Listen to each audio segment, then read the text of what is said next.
Recently, I had the privilege of introducing a new candidate for Washington State's 3rd Congressional District. And Leslie Lewallen is joining me today to talk about the state of politics in Washington State and more broadly what's happening in conservatism around the United States. Populism is on the rise here, and today we're going to talk a little bit about what that means and how we can avoid having celebrity culture hijack our elections. Stick around. I think you're going to be encouraged.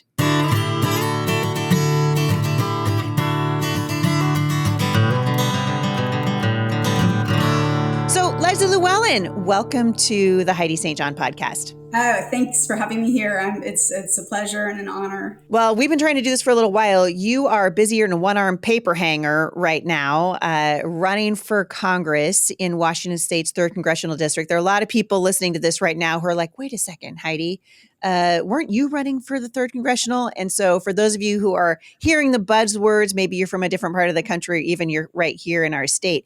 Yes. This is exactly the seat that I ran for 2 years ago. Of course, we lost that seat. Ultimately, the Republicans, which is the worst part about this, the Republicans lost that seat to a leftist. And now you have jumped into the race. So I'd love people to get to know you a little bit.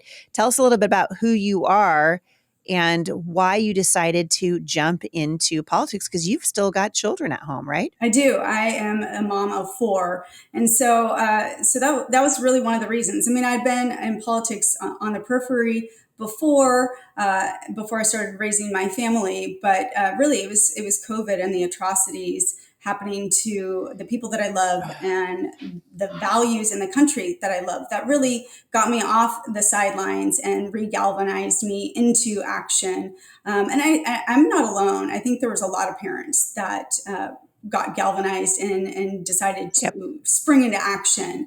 So just a little bit more about me. I'm a 5th generation Washingtonian.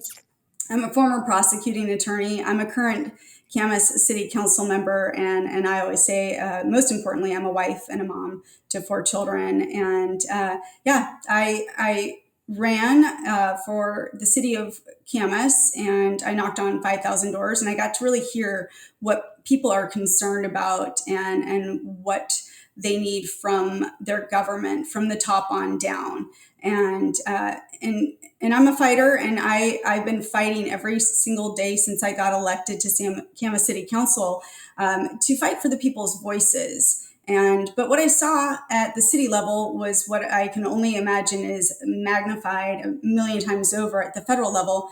We have a government that's just not working for the people. Right. It's not the limited government our founders envisioned. It's bloated. There's fraud, abuse, and waste everywhere I look. I cannot find, even just at the city level, they don't want to hear from the people. And that's unfortunate because we are elected to represent the people. So when I watched your election cycle, I decided we should never have lost that seat. We should never have lost that seat. This is a red district. Trump won this district by 4 points in 2020.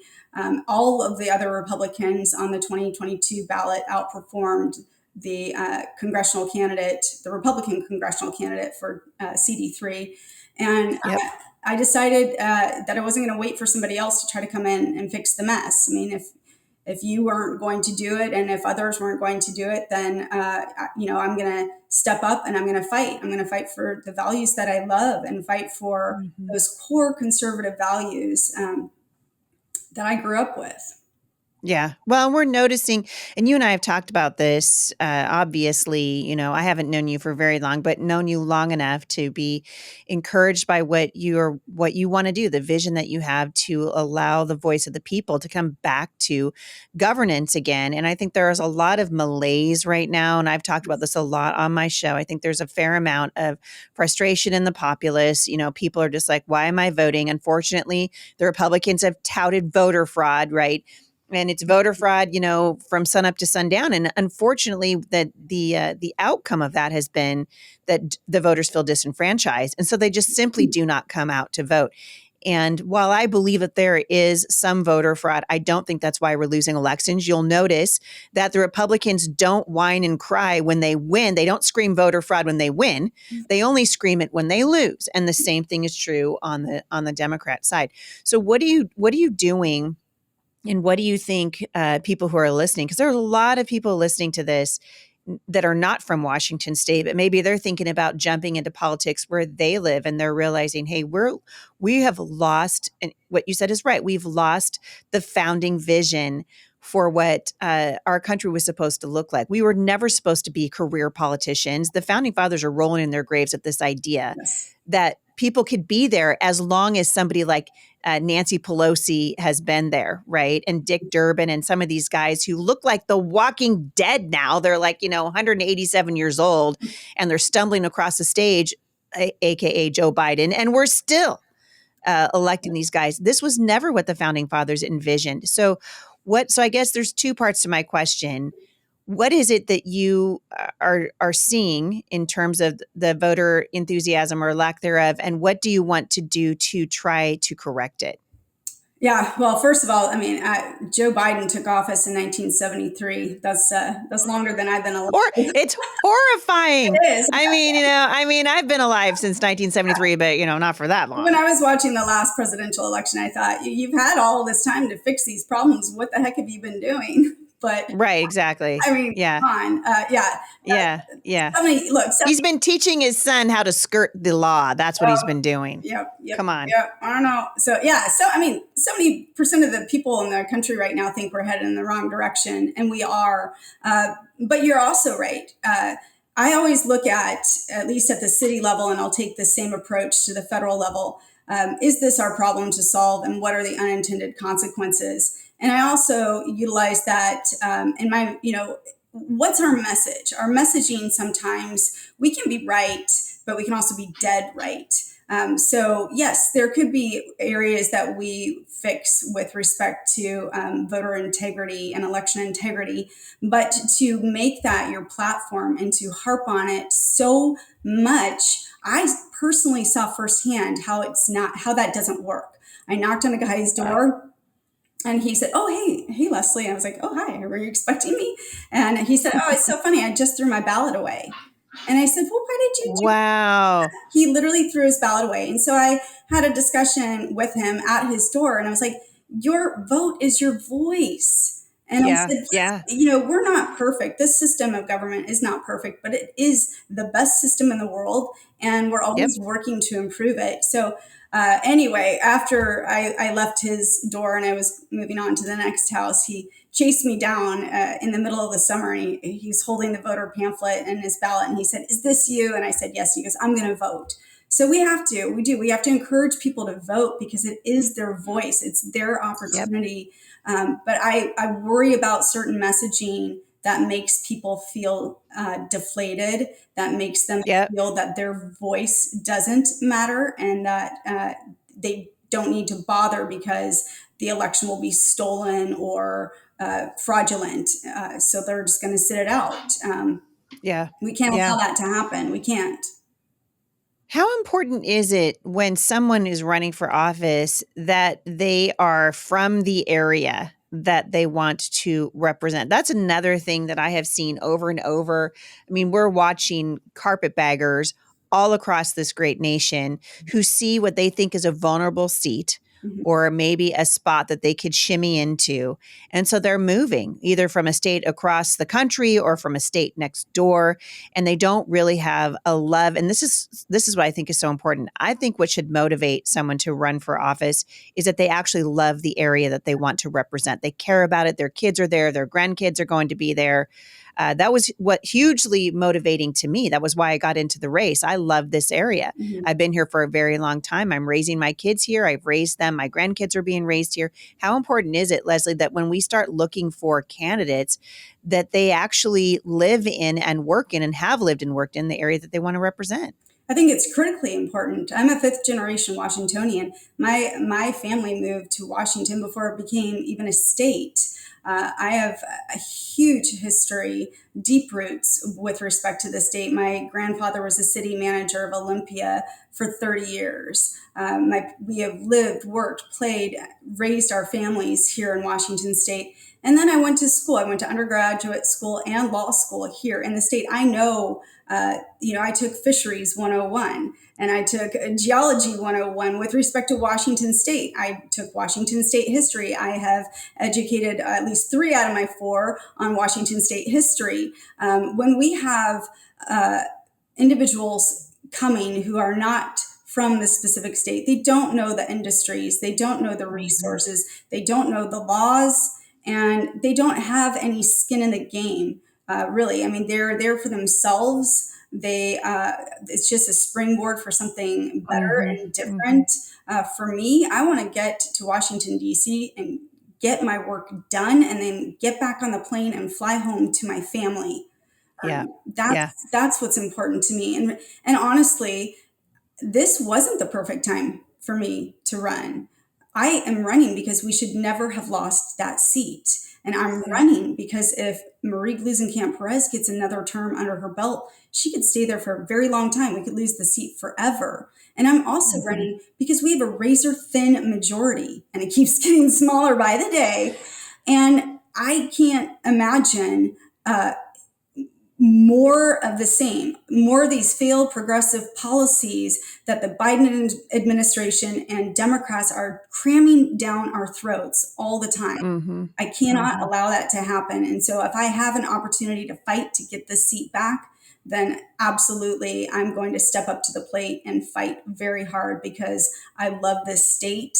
I love this. It's worth fighting for. It is. Yeah, it's worth fighting for. And as I've said many times here over the years on my show, the quickest way to lose a fight is simply not to show up to fight it. And we need people who are willing to throw everything, leave everything on the field for this fight for freedom. Something I noticed in my run for Congress, and I've talked to you just a little bit about this, but my takeaways, and so does my audience here.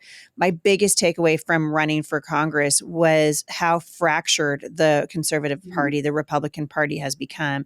It bears little resemblance to the party of Reagan. It was President Reagan who said, "Hey, what's the number one thing? We don't speak ill of another Republican." And unfortunately, I think this is one of the lasting legacies of the Trump administration, where Trump, and I'm watching this even now in his fight to be reelected president of the United States, as he's really calling Ron DeSantis, Ron DeSanctimonious and all of this stuff. And there's no respect among the candidates anymore. And I like to tell people, watch how these candidates campaign, because a person will govern how he campaigns. And it's important that we bring civic engagement to the forefront again, and we do it with integrity. What has your experience been as you're running now in Washington State's 3rd Congressional? Are you noticing some of the same things, and how do we change the tone of races that are being run across the country? Yeah, I think absolutely you're correct. I'm an attorney, and when I was in law school and just talking with my father, who's also an attorney, as are my 2 older sisters, my dad would always tell me, if you can't win with reason, and if you can't win with logic, and if you have to resort to ad hominem or personal attacks, then you're Mm-hmm. not doing a good job. Then you Mm-hmm. don't know the material well enough and you should not win your case. And I use that throughout my life, whether I'm running for Kansas City Council or Congress, or if I'm arguing with my children. If you can't come prepared, if you can't come and do your homework, and if you don't know the facts well enough and the law well enough, or making your argument well enough, then if you have to resort to those kind of dirty tactics, then we know who you are. You are Mm-hmm. not qualified, and I Mm-hmm. honestly believe that. I look around our great state. I look at you. You are a great asset to Washington State. You are a great leader. You've inspired so many people, and why would anybody want to cut you down? Why would anybody want to sling mud at you, or break you down, or disparage you, or harm your reputation in any way. We have a very small pool of talent in terms of who wants to step up to the plate, who wants to go get in that arena and fight for Washington. So I don't see that calling people names or canceling them out benefits anyone. We have to win through Mhm. addition and not subtraction. Yep, I could not agree more. And the job of the state parties, as it were, the Washington State Republican Party, the California Republican Party. I mean, we can talk all day long about the national Republican Party, which I'm sorry is a joke right now. It's just a mess under Rhonda McDaniels. I mean, we're having all kinds of issues as a party. But one of the things I've noticed, and I'm trying to steer my listeners in a different direction, is that we're looking at endorsements as being the only thing that matters in a race. And one of the things I have been frustrated by is to see the Republican Party of Washington State and California and Oregon and Idaho and everywhere else, they have one job. Mm-hmm. Here's their job. You ready? Wait for it. Here it is. It's to give voice to conservative candidates and to get out the vote. Yep. That's it. Mm-hmm. You have one job in a Republican primary, and that is to give voice to conservative candidates and to get out the vote. The Washington State Republican Party, and I know this is true in California and actually around the country, has an abysmal record of getting out the vote.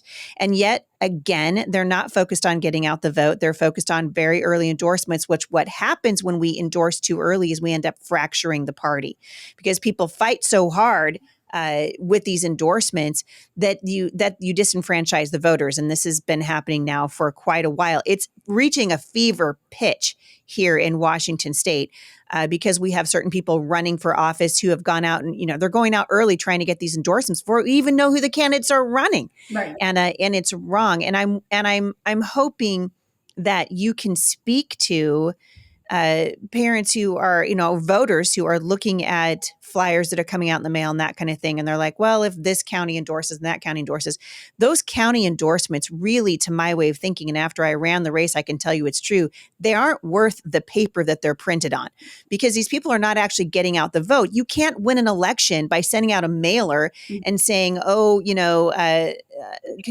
whatever county it is endorsed whatever person. That doesn't matter. What matters is boots on the ground.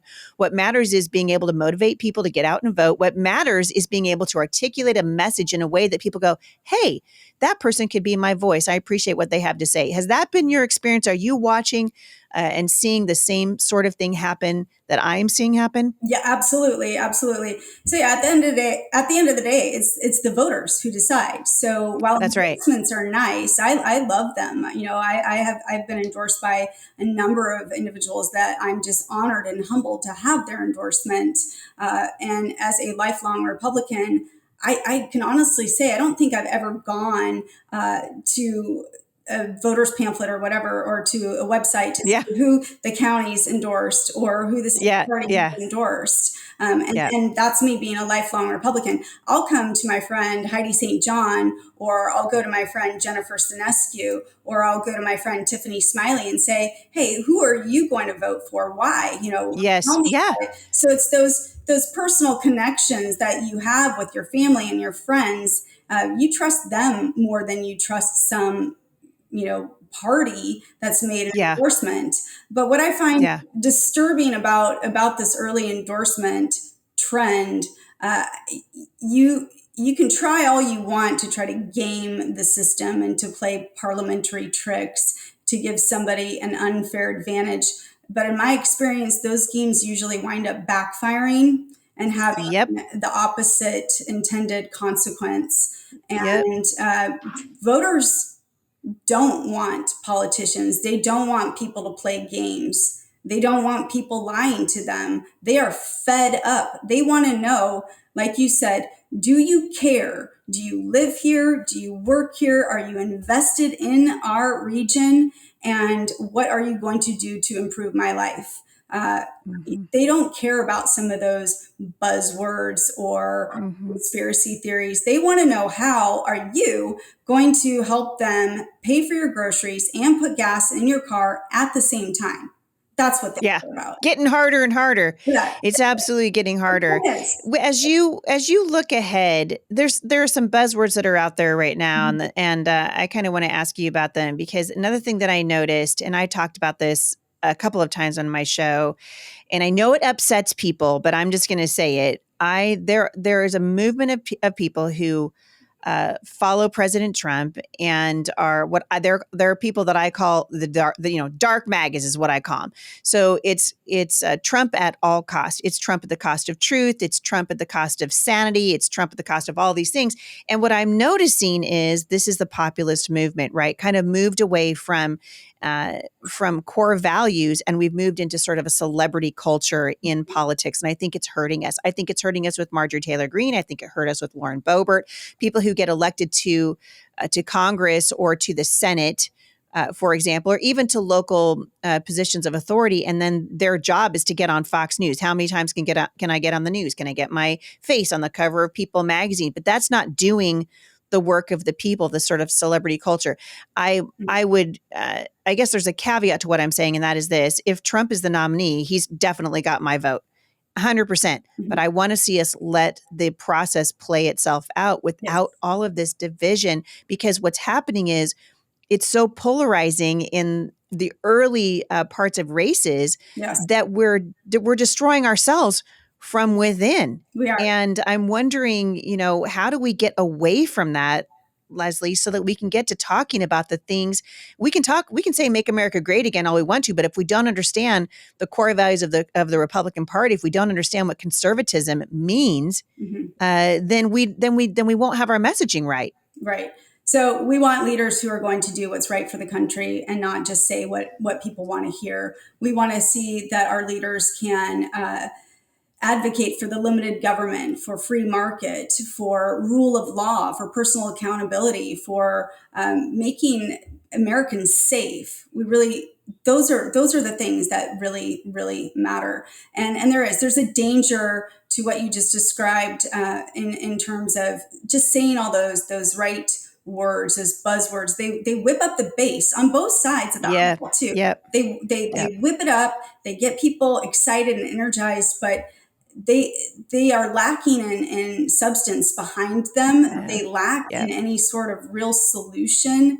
And so I have asked people before, I'm like, do you want, trust me, take a moment and reflect, do you want to elect someone who's actually going to be able to work together with people and to solve problems and to get things passed? Or are you so frustrated with our government that you just want someone who's going to go over to DC and be a complete agent of chaos, Yep. Yep. eventually shuts our country down and makes things impossible? Because we saw that play out recently. Mm-hmm. Mm-hmm. There are agents of chaos that are looking for that one moment that they can utilize, and it's kind of disgusting, but they're utilizing Mm-hmm. these moments as fundraising techniques. Yep. Yep. Meanwhile, We're seeing it. Yeah. Meanwhile, where the majority of good Republicans are just, they've got their head down and they're focused on their job. But it makes raising funds for common sense individuals who just are trying to do the public service required and what Mm-hmm. people want. It makes it a lot more difficult when you Mm-hmm. have that section of individuals that are really in it for themselves. Mm-hmm. Yeah, I think it's true. And I'm also looking at, I mean, as someone who's running for Congress, you have to have a set of things that you're like, this is the most important thing about what I want to do when I get to Congress. We are in so much trouble in this country. It's crazy. And we don't have a lot of time left No, to shore it up because, hello, Congress is in charge of the purse strings and our national debt is out of control. We've got all kinds of waste, all kinds of we got issues at our southern border, for goodness sake. And we're feeling it here in Washington state with fentanyl increases and all of those things. But I'm looking at what is happening to the country, and I have to think that people really want a more stable, if you will, so less celebrity and more stability in Congress. How important is it, Leslie, that our representatives are able to reach across the aisle and start start at places that we have common ground, because everything feels so polarized right now. Mhm. But I have to believe that there are places that we can reach across the aisle and start saying, hey, we both care about what's happening with the fentanyl crisis. We both care about our out of debt or our spending out of control. Yeah. Where can we start? Well, I think a good example right now is our current Congresswoman, Kathy McMorris Rogers. I don't see her on television very often. I don't know if, Right. she's not on there. She's actually working. She's doing the work. She's doing the work. And she's put forth many bipartisan bills. I think she had one on TikTok. I mean, that's an area that I've always been concerned about. Exposure on the social media with our children, and what ideas are they learning? I mean, this is a Chinese company that is Right. our children are spending hours upon hours every day on TikTok, and that's where they're, some of our younger generations are getting their news, for crying out loud. It's This is crazy. Yeah. problematic. This is very scary, and so I want to elect serious people like Kathy McMorris Rogers, who is going to start working across the aisle to address the very concerns that I have, because I am a mom of four and I worry about what's getting pushed on TikTok and Facebook and Instagram and Snapchat. I mean, this is the new avenue. Social media now is the new avenue. Yeah, I know it this is. as a Yeah. prosecuting attorney, and from the work that I do with law enforcement at the city level alone. They are the it's not your old war on drugs, just say no, with Nancy Reagan. No, these individuals are hunting our kids down.